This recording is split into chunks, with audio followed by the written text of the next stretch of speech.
What happened? Vex. Thousands of them.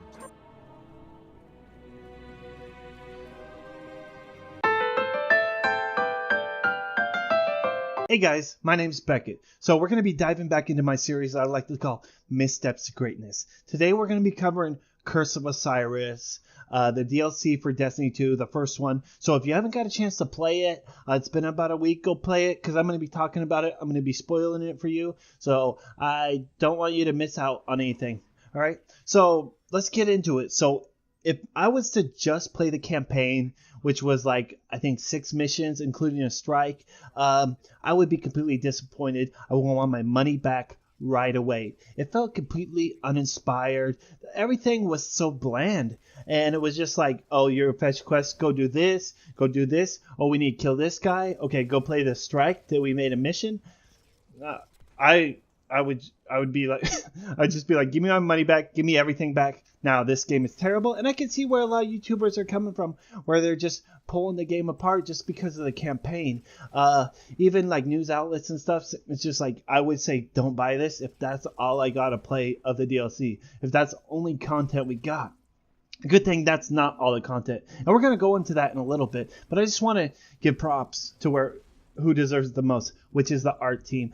Destiny's art team has been knocking it out of the park, from the raids to everything, for such a long time. Everything that they were able to accomplish on the console, and now just to see it like come over to PC and just see the frames and everything more beautiful in 4K, it is great. I love the art team. They do amazing stuff with games, which like you don't see in any games, and it's just wonderful, guys. Great job, So let's move on to Osiris.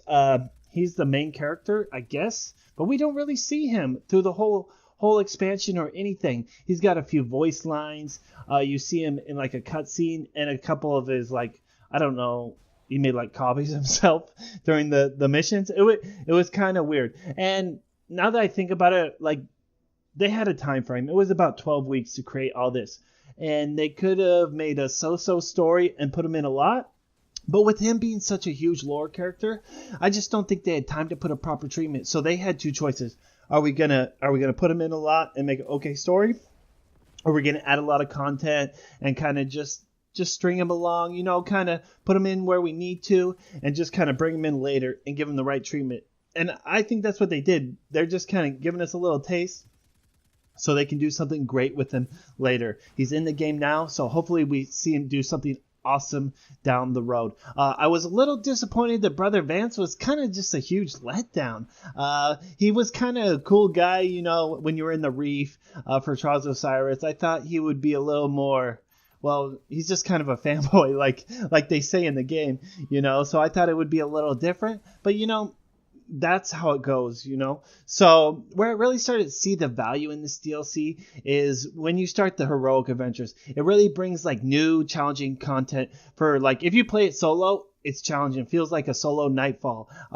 It brings a lot of stuff like that. But where the problems come in is where you can only do it once a week. So you can only do each heroic adventure once a week. And that is a problem that has been bugging Destiny 2 since its launch. With milestones, them taking out like daily bounties and stuff. I mean, you have the challenges, but nobody cares about tokens or anything like that. So it's just like, okay, I get to play for 1 to 2 days. Everything is done if you just have one character. If you have several characters, cool, but you're just repeating everything. So you get to do like it 3 times. But sometimes it just gets all like, oh, I don't want to do it again. I just want to play it on my main character and do all this. But, this is something that they've always had to deal with, So I just hope they find a way to stretch it out so we have something to do all week. And they have done a little more things like that, but we'll get into that. It just gives like the average player, not like me. If you're watching this video, it's probably not like you. You're probably playing all the time, playing the game every day just to play. But there's some people who just want to log on once a day for a few hours, and they could run out of stuff in one day in about probably 4 hours and like, oh, I'm done for the week. There's no reason to continue playing, And I was on Reddit the other day, and someone on there, I don't know your name, man, but you gave a fantastic idea. It has to do with Infinite Forest. So they were talking like making it like randomly generated kind of, and making it like into like a greater rift system like they have in Diablo 3, where you could go to the next step and next step, different enemies pass and just like better loot. But I was thinking of that, and I think it would be even better if it almost like that, or they added it so like, you do it with your fire team and it's like a mythic plus system like they did in World of Warcraft. If you didn't know, it was just like dungeons you went through. And every time you beat that one, it get more difficult, you get more loot, you get more stuff, and you're just always pushing your stuff to the next level. For those players who just want to do something, you can maybe get some special emblems, special loot, something that showed you were there, you did it, and you're the best in the game.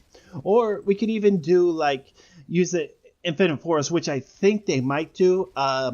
I'm going to go to WoW a lot, guys, because they had so many great ideas, which I think a lot of games did take. There was a bunch of dragons called the Infinite Dragon Fight, and they were always trying to like change history because they thought it would fix it and make things better. So if we could go like back in time, and maybe someone was trying to do something in this Battle of the Six Fronts, or someone was trying to stop us from killing Crota, something like this, where we could just go back and we'd fix it and everything would be okay, which I think would be an awesome thing. Or just stop enemies from invading and stuff like that, because you can see the Cabal sneaking in.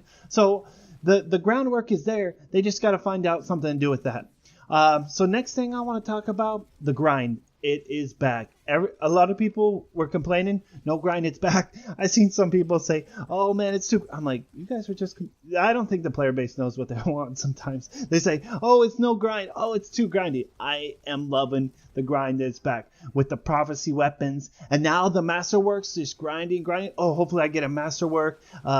Shards aren't that rewarding right now. Like, it's hard to get masterwork. Like, and if it's a bad weapon, then you gotta shard it and stuff. But just doing the grind. I love games that are grindy. That's why I love Destiny 1. You're always grinding for that next thing, which can be a gift and can be a curse. Like, how long did you grind in Destiny 1, if you played Destiny 1, for a perfect Isoluna, for a perfect Grasp, any kind of perfect weapon? You're like, oh, I gotta get this weapon, and then by the time you got it, oh, it's nerfed. So it can be a gift and a curse, but I think Masterworks kind of fixes that problem. You can just give your weapon a little buff, and things, will be working for you at least. Okay, I just love working towards something rather than just this welfare legendary system that they got, where it's just like, oh, here you go, here's some purples. You didn't really do anything. You just turned in some tokens. But here, take all the gear. Now you have all the weapons. You don't have to worry about anything. There's no reason to play the game, actually. And that's it. So let's get into the raid. I'm not really going to touch too much on this video. We're already kind of getting pretty long in length on the video. So I'm going to save that for another video. But I'm just going to say the raid was awesome. I loved it. I think it could be one of the best raids. If they added another encounter or two, it probably would be on probably my top 1 or 2 raids in Destiny and Destiny 1. Honestly, it was amazing. Art team, you did amazing. Everything was amazing. Honestly, the only thing that really bothered me about the raid system is how YouTubers reacted. And I think YouTubers in general are very poisonous to this game and a lot of gaming in general lately. Just how they reacted and called it a paywall with the prestige raid on the normal one. And I do believe Bungie made a problem here. They dropped the ball. They should have gave the PC community more time to complete all the end game. We got like maybe 6 weeks and then they locked it out. Maybe they should have just kept the old prestige and exactly what they're doing right now. I mean, they wouldn't even be dealing with this, and just add like a extra hard mode on later down the road. Better loot. Say you want this awesome 335 loot. You want this awesome emblem. You got to buy the DLC and do this. If you're playing any kind of MMO, you're going to be paying for the DLC. You're going to be buying it. If you've already put 300 or 400 hours into it, what is $15 going to do? It's a couple cups of coffee. Okay. So it doesn't really matter. It's just YouTubers in general, and probably me included, small or not, they can really hamper certain gaming communities and kind of destroy it. Maybe they've been playing the game too long. I don't know really what to say. Maybe they need to take a break. They're just burnt out on certain games. So go take a break, go play something else, but don't make it so toxic just because you're tired of playing the same game over and over again. Mention the problems. If they're good, they're good. If it's bad, it's bad. Call it out, but don't be so negative and toxic all the time. So that's all I'm gonna say about that. So just to end off the video, at the end, doing the Saint-14 quest line for the shotgun, that what really sealed the deal for me. I was completely happy with my payment, with my DLC purchase. That was completely awesome. Just hunting down all the stuff, and then you got to go do a little more grind. But then you come back and you open up his tomb and you get to go inside. You see all the dead Vex. You see everything. You get to see his body and you get to hear a little more lore and just completely opening the tomb and everything, and the lore telling us that they had to make a special Vex just to kill the guy.